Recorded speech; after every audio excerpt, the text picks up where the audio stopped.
প্রহর শেষের আলোয় রাঙা সেদিন চৈত্র মাস, তোমার চোখে দেখেছিলেম আমার সর্বনাশ।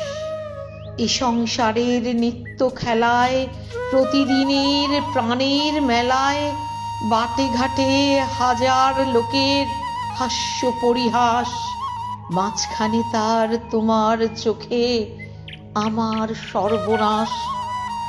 আমের বনে দোলা লাগে, মুকুল পড়ে ঝরে, চিরকালের চেনা গন্ধ হাওয়ায় ওঠে ভরে। মঞ্জুরিত শাখায় শাখায়, মৌমাছিদের পাখায় পাখায়, ক্ষণে ক্ষণে বসন্ত দিন ফেলেছে নিঃশ্বাস। মাঝখানে তার তোমার চোখে আমার সর্বনাশ। প্রভুর শেষের আলোয় রাঙা সেদিন চৈত্র মাস, তোমার চোখে দেখেছিলেম আমার সর্বনাশ।